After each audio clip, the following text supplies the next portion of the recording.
चलो ठीक है। अच्छा, क्या क्या कर लिया हमने अभी तक? ओहम्स लॉ पढ़ लिया है, कंडक्टर्स हो गया है, thermistors, filament lamps and diode.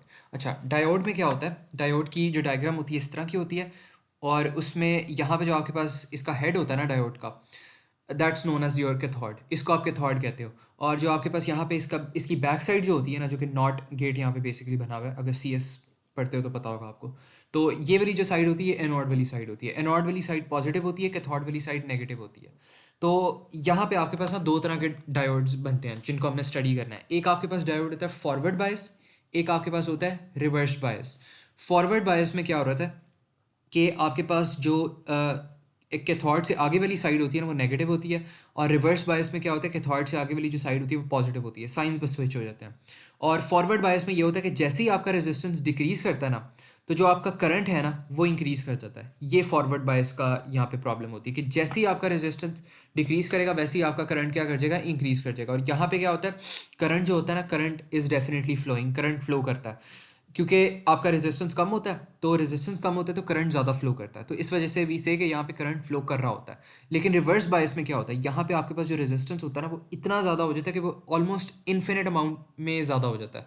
तो अगर आपके पास रेजिस्टेंस ऑलमोस्ट इन्फिनिट है ना किसी भी चीज़ का, तो उसके अंदर करंट भी आपके पास एब्सोल्युटली जीरो करंट होगा। वहाँ पे करंट फ्लो करेगा ही नहीं, कोई भी करंट वहाँ पे एग्जिस्ट नहीं करेगा। क्योंकि जारी सी बात है, अगर आपने रेजिस्टेंस ही इतना ज़्यादा प्रोवाइड कर दिया तो कोई करंट फ्लो ही नहीं कर पाएगा। थोड़ा सा रेजिस्टेंस करोगे तो करंट डिक्रीज हो जाएगा, लेकिन अगर ज़्यादा करोगे तो ज़्यादा डिक्रीज हो जाएगा। अगर इन्फिनिट रेजिस्टेंस प्रोवाइड कर दोगे तो करंट आएगा ही नहीं।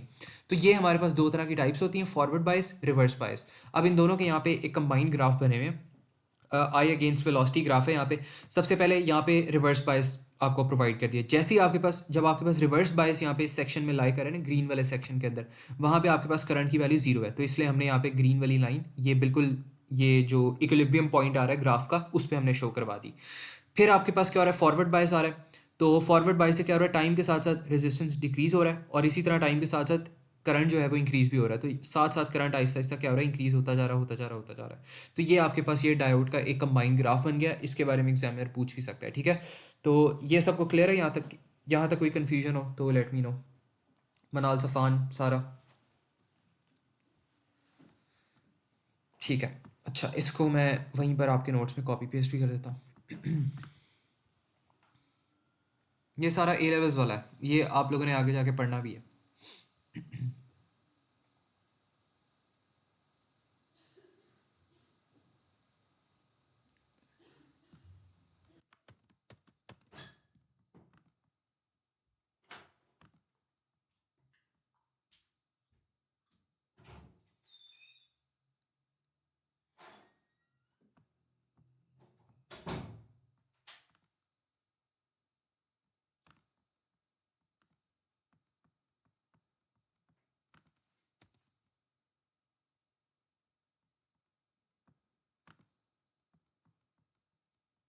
ठीक है, तो ये आप लोग के पास ओहम्स लॉ हो गया, ये भी हमने कर लिया। अब ओहम्स लॉ के बाद क्या आता है आप लोग के पास? लेट मी जस्ट सी दी सिलेबस शीट। ठीक है। अब आपके पास ना कुछ इलेक्ट्रिकल सर्किट्स आते हैं, एलडीआर्स वगैरह हो गए, लैंप्स हो गए, एम मीटर्स हो गए, वोल्ट मीटर्स हो गए। इन सारों की डायग्राम्स जो होती हैं वो आपको पता होनी चाहिए। इनको ड्रॉ किस तरह करना है वो आपको पता होना चाहिए। तो ये छोटी छोटी सी चीज़ें हैं, इसके लिए टाइम बहुत लगेगा, तो मैं सारी चीज़ें ड्रॉ करके नहीं दिखाऊंगा, लेकिन इंटरनेट पे आराम से इसकी वो मिल जाती होती हैं, कंपोनेंट्स वगैरह की डायग्राम्स।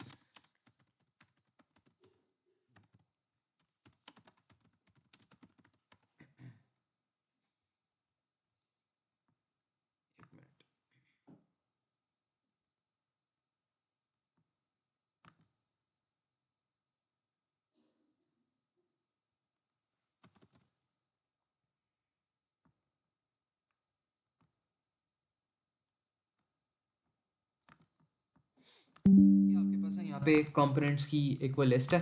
तो ये जो लिस्ट है ना, इसको बस गो थ्रू कर लेना। इसको कुछ जो इंपॉर्टेंट चीज़ें हैं वो बस याद कर लेना। ज़्यादा इसको देखने की, गौर करने की ज़रूरत है, टाइम वेस्ट करने की ज़रूरत है। बस जो इंपॉर्टेंट चीज़ें ना उनको आपने ज़हन में रखना है। तो यहाँ पे आपके पास आ जाते हैं कुछ कंपोनेंट्स आ जाते हैं इलेक्ट्रिसिटी के अंदर, दैट यू मस्ट नो। तो ये वाले कंपोनेंट्स हैं दैट यू मस्ट नो। यहाँ पे स्विच आ जाता है, क्लोज स्विच आ जाता है, ये जारी सी बात है। ओपन स्विच है, दिस इज क्लोज स्विच। ये आपके पास सेल है, मैंने ऊपर भी बताया था। डिफरेंट सेल्स आ जाते हैं, बैटरी हो जाता है, क्रॉस आपके पास लैंप होता है, फ्यूज़ आपके पास ये होता है। फ्यूज़ बेसिकली रजिस्टर की तरह है, बस इसके अंदर डिफरेंस क्या होता है कि जो फ्यूज़ की वायर जो होती है ना, जो लाइन होती है, वो नज़र आ रही होती है आपको थ्रू ये इस कॉम्पोनेंट के थ्रू। फिर वोल्ट मीटर ये है, एम मीटर ये है, ए और वी का डिफरेंस है। डायोड ऐसा है, एलईडी आपके पास ये है, रजिस्टर, वेरिएबल रजिस्टर, थर्मिस्टर और एलडीआर। तो ये बस इनकी डायग्राम्स को देख लेना, पता होना चाहिए कि आपको ड्रॉ किस तरह करना है, क्योंकि अक्सर वो एग्जामिनर कह देता है कि ड्रॉ करना है। और बेशक ऐसा करना है, जो सारी डायग्राम्स है ना, ये याद ही कर लेना। स्विच और ओपन स्विच, सेल, बैटरी के अलावा तो सारी जो चीज़ें वो इंपॉर्टेंट है, पूछ सकता है एग्जामिनर। तो ये वाली जो पहली जो 4 है ना, ये तो आप बहुत बेसिक है, आप लोगों को ये आप लोग को इतना वो करना नहीं पड़ेगा, फोकस नहीं इन पे करना पड़ेगा। लेकिन इसके अलावा जो सारी है ना, उन पे आप लोग फोकस कर लेना और वो देख लेना, ठीक है। तो बस इन चीज़ों पे ज़रा फोकस कर लेना। अच्छा, अब इसके बाद हमारे पास क्या चीज़ें रहेंगी यहाँ पे, कैलकुलेट दी कंबाइंड रेजिस्टेंस वगैरह भी हमारे पास हो गया। अच्छा, एक और चीज़ आप लोगों के पास रह गई है, that was the use of a variable potential divider. Variable potential divider में आप लोगों को ना कोई एक एग्जांपल से करवाना चाह रहा हूँ, तो let me just first find a proper example for it, then will do it. अच्छा, ये आपके पास एक एग्जांपल मुझे मिल भी गई है, यहीं पे निकली हुई थी। अच्छा, पहले हम देख लेते हैं कि वेरिएबल रेजिस्टर आपके पास होता किस तरह का।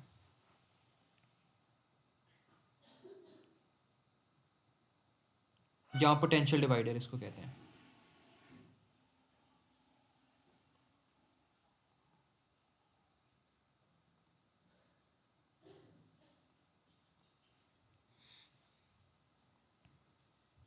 पोटेंशियल डिवाइडर को ना आप पोटेंशियल डिवाइडर बेसिकली करता क्या है कि जो भी आपके पास होती है ना, क्या कहते हैं, रेजिस्टेंस जो होती है, रेजिस्टेंस को वो बेसिकली क्या कर रहा होता है, डिवाइड कर रहा होता है। और जो आपके पास पीडी होती है, पोटेंशियल डिफरेंस होता है, वोल्टेज होता है, उसको डिवाइड कर देता होता है। और इससे होता क्या है कि वो वोल्टेज को कम ज़्यादा कर सकता है, वो उसको इंक्रीज डिक्रीज कर सकता है। इस वजह से हमारे पास जो पोटेंशियल डिवाइडर होता है ना, बहुत ज़्यादा फायदेमंद होता है, क्योंकि ये ऐसा रेजिस्टेंस प्रोवाइड कर देता है हमें जो कि चेंज हो रहा होता है। और पोटेंशियल डिवाइडर के लिए हमारे पास एक वेरिएबल रेजिस्टर होना ज़रूरी होता है, क्योंकि अगर वेरिएबल रेजिस्टर से क्या मतलब है कि आप रेजिस्टेंस की वैल्यू आप इंक्रीज कर सकते हो। ये आपके पास एक बेसिकली एक वेरिएबल रेजिस्टर है। तो अगर इसकी जो वैल्यू है वो 0 से लेके 5 ओहम्स तक है, तो आप इसकी वैल्यू 1 ओहम भी रख सकते हो, 2 ओहम्स भी रख सकते हो, 3 ओहम्स भी रख सकते हो। तो इस हिसाब से आपके पास जो पीडी और जो करंट की वैल्यू वो ऊपर नीचे चेंज होती रहती है। तो ये वेरिएबल रेजिस्टर का एक कॉन्सेप्ट है। जो आपके पास नॉर्मल रेजिस्टर होते हैं ना, उनकी रेजिस्टेंस की वैल्यू बिल्कुल भी चेंज नहीं करती, their value of resistance always remain change. लेकिन जो पोटेंशियल डिवाइडर होता है, इसकी रेजिस्टेंस की वैल्यू बार बार क्या करती है, ऊपर नीचे हो जाती होती है। और potential divider makes use of a variable resistor. अब इसके अंदर एक बस छोटा सा फॉर्मूला आता है, you just need to know that. अगर वो वाला फार्मूला आप लोगों को पता है तो you could do this with ease, आप लोगों को इतनी मुश्किल नहीं होगी।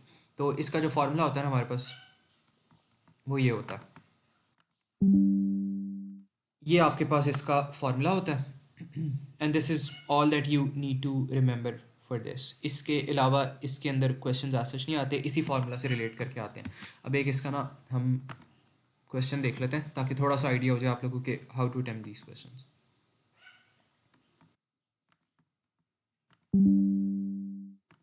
अच्छा, यहाँ पे वो क्या कह रहा है, a potential divider is connected across the terminals of a 6 voltage supply. यहाँ पे 6 वोल्टेज सप्लाई आ रही है और वहाँ पे एक पोटेंशियल डिवाइडर कनेक्टेड है। और यहाँ पे देख रहे हो, ये आपके पास एक वेरिएबल रेजिस्टर आ रहा है, this is your variable resistor and this is coming in handy. ये आपके पास वेरिएबल एक रेजिस्टर है।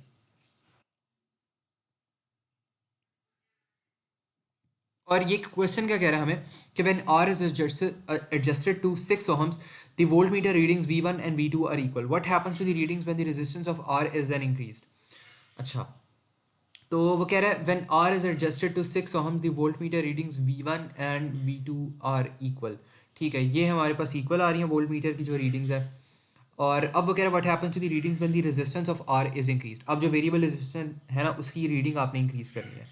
तो इसमें क्या होगा, इनिशियली तो हमारे पास यहाँ पे V1 आ रहा है, यहाँ पे V2 आ रहा है, दोनों V1 V2 सेम है। तो अब आपने क्या कर दिया, अब आपने R की वैल्यू इंक्रीज़ कर दिया। तब क्या होगा, आर की वैल्यू जब आप इंक्रीज़ कर दोगे तो यहाँ पे रेजिस्टेंस इंक्रीज़ होगी, और अगर यहाँ पे रेजिस्टेंस इंक्रीज़ हो रही है तो वोल्टेज भी डेफिनेटली बात है यहाँ पे इंक्रीज़ होगा। यहाँ पे आर इंक्रीज़ होगा और यहाँ पे वोल्टेज भी डिक्रीज़ होगी। लेकिन यहाँ पे आपके पास क्या हो रहा है, अगर यहाँ पे वोल्टेज डिक्रीज़ होगी तो यहाँ पे वोल्टेज क्या हो जाएगी, कम हो जाएगी, क्योंकि जो सारी आपके पास वोल्टेज है ना, वो इस टोटल ईएमएफ में से इन दोनों के अंदर सप्लाई हो रही है। ये टोटल आपके पास ना ईएमएफ है, और इस ईएमएफ के अंदर से आधी यहाँ पे जा रही है, आधी यहाँ पे जा रही है। तो अगर इस कंपोनेंट के अंदर ज़्यादा वोल्टेज चली जाएगी बिकॉज यहाँ का रेजिस्टेंस आपने इंक्रीज़ कर दिया है, तो जो बाकी जो यहाँ के लिए रह जाएगी वोल्टेज, वो फिर जारी सी बात है उसकी क्वांटिटी क्या हो जाएगी, कम हो जाएगी। तो यहाँ पे जो V2 है वो इंक्रीज़ करेगा, V1 डिक्रीज़ करेगा। तो option B should be your answer. तो is that clear to everyone? किसी को यहाँ पे कोई कन्फ्यूजन हो तो बताए।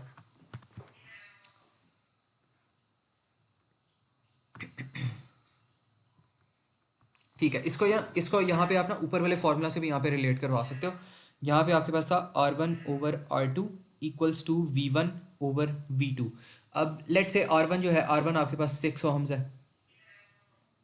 तो इसमें क्या होगा आपके पास कि इफ़ R1 इज़ 6 ओहम्स, तो यहाँ पे R1 6 आ रहा है आपके पास, और R2 6 से ज़्यादा, तो मैं कह देता हूँ कि 7 है, लेट सपोज इट्स 7। और फिर क्या होगा,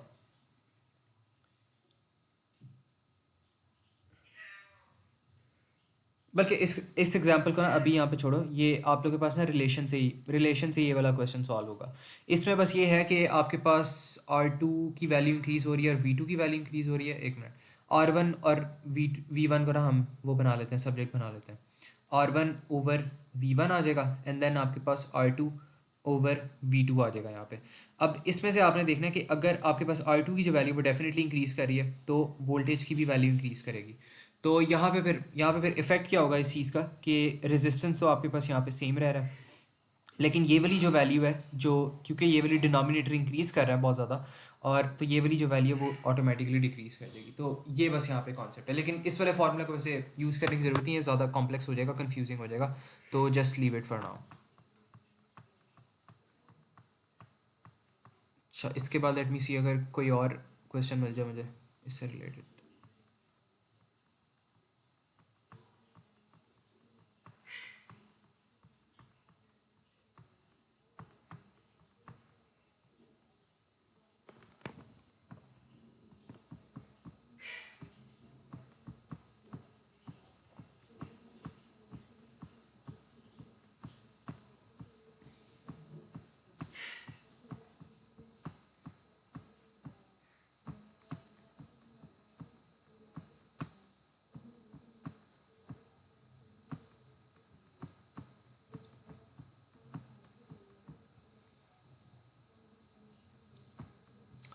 अच्छा, इसके तो फ़िलहाल मुझे अभी क्वेश्चन नहीं मिल रहे। हम थोड़ा सा इलेक्ट्रिसिटी को ना आगे देखते हैं, प्रैक्टिकल इलेक्ट्रिसिटी वगैरह जो है वो हम उसे स्टार्ट करने की कोशिश करते हैं। इसमें अब जो प्रैक्टिकल इलेक्ट्रिसिटी है ना, उसमें हमने बस कॉमन कॉमन चीज़ें पढ़नी है कि इलेक्ट्रिसिटी आप यूज़ किस तरह कर रहे हो, आप उनको अप्लाई किस तरह कर रहे हो। इसमें सबसे पहले आपने पढ़ना है common uses of electricity including heating, lighting, battery charging, power monitors and electronic systems. ये तो आप लोगों को वैसे भी पता है।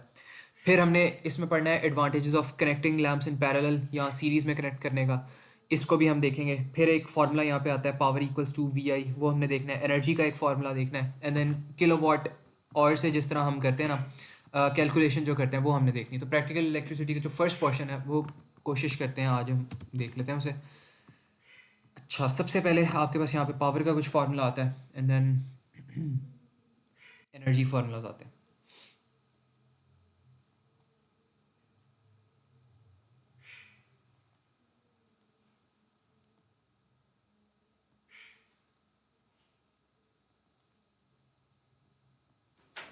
अच्छा, यहाँ पे क्या होता है, सबसे पहला जो आपके पास यहाँ पे फार्मूला आता है ना, वो आता है पावर का। पावर इक्वल्स टू VI होता है, ये आपके पास फार्मूला होता है फर्स्ट वाला। सेकंड फार्मूला आता है एनर्जी का। एनर्जी क्या होती है आपके पास, एनर्जी आपके पास एनर्जी का फार्मूला आ जाता है पावर इक्वल्स टू VIT। ये वैसे आया किस तरह, पावर का फार्मूला क्या होता है, पावर होता है आपके पास एनर्जी ओवर टाइम होता है। तो अगर पावर का फार्मूला VI बन गया, तो यहाँ पे आपके पास आ जाएगा VI, और फिर VI को मल्टीप्लाई करो T से, तो आपके पास E किसके इक्वल टू आ जाएगा, VIT के इक्वल्स टू आ जाएगा। तो ये बस दो फार्मूलाज हैं छोटे छोटे से, दैट यू मस्ट नो। बाकी इसके अंदर इतने कुछ खास क्वेश्चन नहीं आते। इसके बाद आपके पास ना कोस्ट कैलकुलेशंस वाले क्वेश्चन आ जाते हैं, MCQs आ जाते हैं अक्सर। तो ये आपको पता होनी चाहिए कि कोस्ट जो है आपने किस तरह कैलकुलेशंस किस तरह करनी है। तो इसका जो फार्मूला होता था ना, इसका formula if I remember correctly, इसका फार्मूला होता था आपने मल्टीप्लाई करनी है कोस्ट को, परसेंट जो भी जिस तरह भी कोस्ट आ रही है, पावर आपने मल्टीप्लाई करनी है किलोवाट के हिसाब से, एंड देन जो आवर्स में टाइम आ रहा है वो आपने मल्टीप्लाई करना है। तो आई थिंक यही फार्मूला होता था। Late me just confirm it on internet, फिर मैं आप लोग को बताता हूँ। थोड़ा सा मुझे ये भूल रहा है। किलो वाट और कोस्ट कैलकुलेशंस।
ठीक है, आई थिंक यही वाला फार्मूला होता है। अभी will go with this.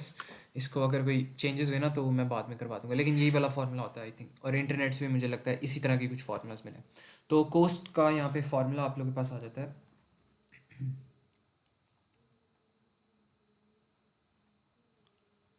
Coast in kilo watt पर आवर्स में आपने फाइंड करनी है। तो इसमें आपके पास आ जाएगा टोटल जो पावर आ रही है वाट्स में, फिर आपने उसको मल्टीप्लाई करवाना है टोटल आवर्स से, एंड देन यहाँ पे आप लिख लो बेशक टाइम लिख लो, एंड देन इसको आपने मल्टीप्लाई करवाना है प्राइस से। प्राइस पर जो भी जिस हिसाब से भी प्राइस चल रही है, प्राइस पर वॉट चल रही है, प्राइस पर वोल्टेज चल रही है, जो भी प्राइस आ रही है, तो ये आपके पास आ जाएगी पर यूनिट। पर यूनिट लिख लो बेशक। तो ये आपके पास है, इसका एक बेसिक सा फॉर्मूला है। इसका एक क्वेश्चन कर लेते हैं।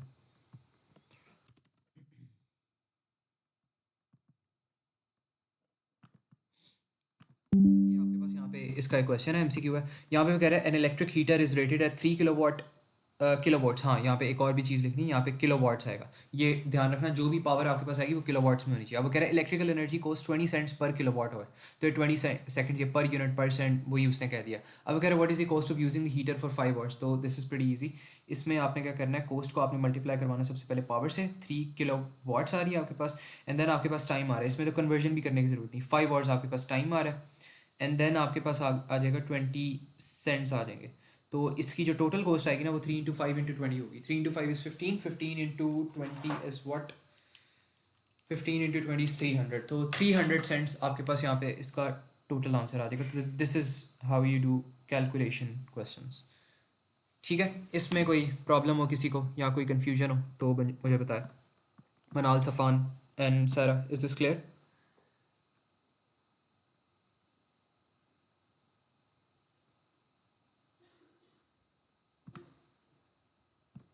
बच्चों ये क्लियर है? मुझे कंफर्म कर दो एक दफ़ा।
अच्छा, I just lost my internet connection. अच्छा, मुझे लास्ट चीज़ बताओ, जो लास्ट चीज़ हम लोग कर रहे थे कोस्ट कैलकुलेशन वाला जो क्वेश्चन किया था हमने एमसीक्यू, वो सबको समझ आया कि नहीं? ये मुझे बस कंफर्म कर दो, क्योंकि मुझे नहीं पता कितनी देर तक वो कनेक्टिविटी इशू था। ये अगर सबको क्लियर है तो मुझे बता दो। सारा, मनाल, सफ़ान। ठीक है। अच्छा, इसके बाद हमारे पास क्या क्या चीज़ें आ जाती हैं? अच्छा ठीक है, पावर भी कर लिया, एनर्जी भी हो गया है। एडवांटेजेस ऑफ पैरेलल हम देख लेते हैं, एंड ठीक है, एडवांटेजेस इन पैरेलल देख लेते हैं इसके, फिर हम देखते हैं आगे क्या करना है।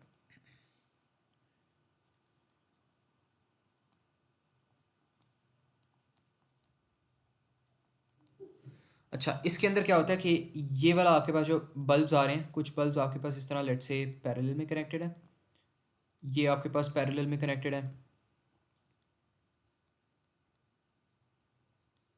ये आपके पास पैरेलल में कनेक्टेड है, और फिर आपके पास ये बल्ब्स आ रहे हैं यहाँ पे, एंड देन ये बल्ब्स आ रहे हैं आपके पास। अब इसके अंदर क्या होगा कि जो आपके पास पैरेलल में चीज़ें आ रही होती है ना, उसमें ये होता है कि आपके पास मोर लाइफ होती है, मोर लाइफ, बल्कि कह लो कि आपके पास रिलायबल ज़्यादा होते हैं। रिलायबल इसलिए होते हैं बिकॉज अगर एक बल्ब यहाँ पे काम करना छोड़ देता ना, तो definitely the other two bulbs will would still work. तो यहाँ पे रिलायबिलिटी इनकी ज़्यादा होती है। फिर ड्यूरेबिलिटी भी कह लो या इंड्यूरेबिलिटी कह लो, वो भी ज़्यादा होती है, लेकिन वो रिलायबिलिटी में ही आ जाती है, तो सेम चीज़ होती है यहाँ पे। तो यहाँ पे आप कह सकते हो इफ़, और यहाँ पे आप एक और भी चीज़ कह सकते हो कि इज सेलेक्टिव, सेलेक्टिव है यहाँ पे, selective on, selective on off कर सकते हो आप यहाँ पे। तो ये इसके कुछ बेनिफिट्स होते हैं। सीरीज़ में क्या होता है कि लेस रिलायबल,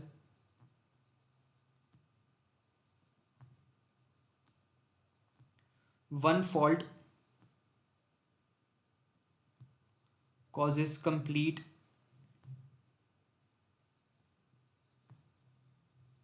शट डाउन। तो ये यहाँ पे हमारे पास इसके कुछ पैरेलल और जो सीरीज़ है ना, इनके अंदर कुछ हमारे पास डिफरेंसेस होते हैं। बाकी सीरीज़ में आप ये कह सकते हो कि आपके पास जो बल्ब होता है इट शाइन्स मोर, और जो आपके पास पैरेलल होता है उसमें एनर्जी क्योंकि कंबाइंड हो रही होती है, तो आपके पास थोड़े से जो बल्ब होते हैं वो इतने सच नहीं वोल्टेज से ब्राइटली शाइन नहीं कर रहे होते। तो ये बस पैरेलल और जो सीरीज़ है ना, इनके दरमियान ये थोड़े से हमारे पास डिफरेंसेस आ जाते हैं। इसके बाद आप लोग के पास हमने पढ़ना है कुछ डैमेजेस, हमने पढ़ने हैं डैमेज इंसुलेशन के, ओवर हीटिंग की केबल्स के, फिर डैम कंडीशन जो आ जाती हैं, excessive current from over plugging of plugs. ये सारी चीज़ें आपको पता है, बहुत बहुत जेनेरिक जेनेरिक चीज़ें आपने घर में अपनी देखी होंगी, तो you all know this already, लेकिन इनको थोड़ा सा हम डिस्कस भी कर लेते हैं।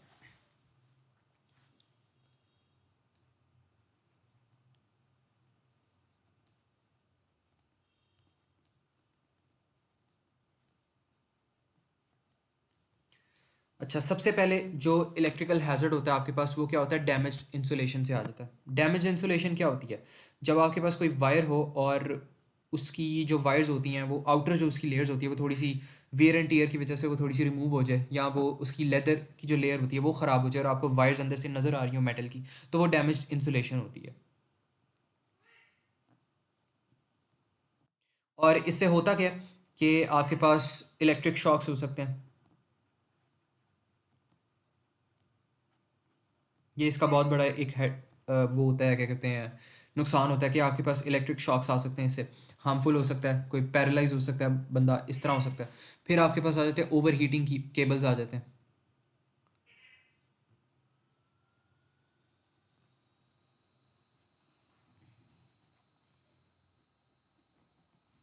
ओवर हीटिंग केबल्स, इससे क्या हो जाता है, आपके पास जो अप्लाइंसेस होते हैं, अप्लाइंसेस में भी इफेक्टेड,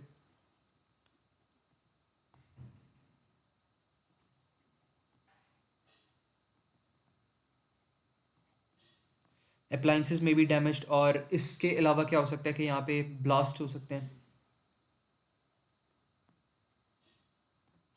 तो ये सारे हमारे पास इसके नुकसान होते हैं। फिर डैम कंडीशंस, डैम कंडीशंस में तो आपको पता है dam conditions is very scary. और इसके अंदर क्या होता है, अगर आपके पास वायर जो है वो डैम्प है या अप्लाइंसेस आपके पास डैम्प हैं, तो फिर आपको बहुत सवेयर इलेक्ट्रिक शॉक्स लग सकते हैं यहाँ पे। तो यहाँ पे आप कह सकते हो कि सवेयर इलेक्ट्रिक शॉक्स, तो ये इनकी यहाँ पे कंडीशन वो हो सकती हैं, हैजर्ड्स हो सकते हैं। अब फिर आ जाता है आपके पास excess current from over plugging of plugs, extension leads single and multiple sockets when using main supply. तो इसको भी देख लेते हैं डी।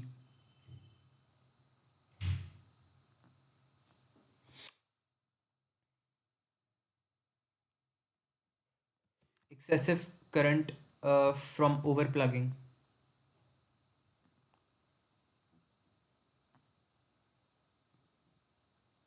इससे भी वही होता है, आपके पास इलेक्ट्रिक शॉक्स आते हैं, तो एक ही जेनेरिक सी चीज़ें हैं, इनकी इतनी एज सच रीजंस या जो हार्मफुल इफेक्ट होते हैं वो इतना याद करने की ज़रूरत नहीं है। बस आप ये याद कर लो ABCD के आपके पास किन किन सिचुएशन में जो इलेक्ट्रिसिटी है वो हार्मफुल हो सकती है। तो बस ये चीज़ें ना ज़्यादा फोकस आपने करनी है कि excessive current from over plugging, damp conditions, over heating cables and damage insulation, this is all that you need to actually know. ठीक है, तो ये चीज़ें बस पता होनी चाहिए आपको। इसके बाद आ जाता है explain the use and operation of trip switches and fuses and choose appropriate fuse ratings and trip switches setting. तो आपके पास ट्रिप स्विचेस को वैसे हम इग्नोर करेंगे, फ्यूजेस को हमने पढ़ना है। एक ही चीज़ होती है, फ्यूज़ बेसिकली करते क्या है कि जब आपके पास जो करंट होता है वो ज़्यादा कुछ आ जाए ना, ज़्यादा आपके पास करंट एकदम से आ जाए, तो वो क्या करता है, वो फ्यूज़ एकदम से ब्लास्ट हो जाता है। ब्लास्ट नहीं होता, ब्लास्ट खैर ज़्यादा बड़ा वर्ड है, ब्लास्ट नहीं होता, वो थोड़ा सा ना मेल्ट कर देता है फ्यूज़, और जैसे ही फ्यूज़ मेल्ट करता है ना, तो आपके पास जो एक्सेस करंट है वो फ्लो करना बंद कर जाता है। तो ये बस फ्यूज़ का सोल पर्पस होता है कि fuse exist to protect us. तो प्रोटेक्शन के लिए फ्यूज़ इज़ वेरी नेसेसरी। और फ्यूज़ क्या करता है, it melts,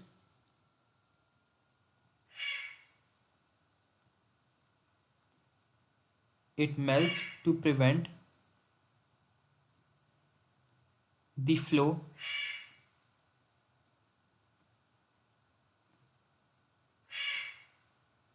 of excessive currents। और इसकी सेकंड प्रॉपर्टी क्या होती है, comes with a rating, rating के साथ एक वैल्यू, रेंज करंट की ना रेंज के साथ ये आपको मिलता है, कम्स विद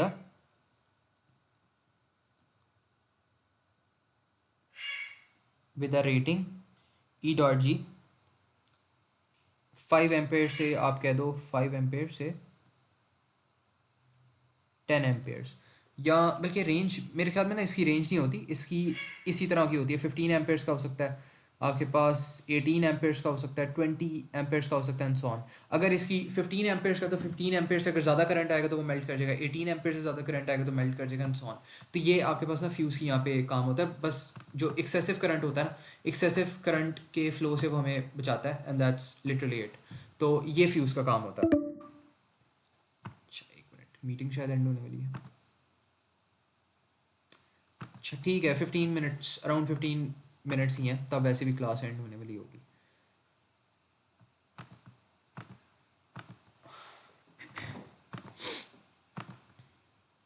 अच्छा इसके बाद हमारे पास क्या आती है, इसके बाद हमारे पास लाइव वायर्स आ जाती हैं, हमारे पास न्यूट्रल वायर्स आ जाती हैं, और ये सारी चीज़ें आ जाती हैं। तो इनको हम देख लेते हैं। सर्किट ब्रेकर्स भी हमारे पास आते हैं, सर्किट ब्रेकर्स भी हमने पढ़ने हैं, वो भी देखते हैं। अच्छा इसके लिए ना मैं एक शीट में अपलोड कर देता हूँ, क्योंकि उससे आप लोगों को समझ आ जाएगा। लाइव वायर्स, अर्थ वायर्स भी होती हैं आपके पास, वो भी देखते हैं।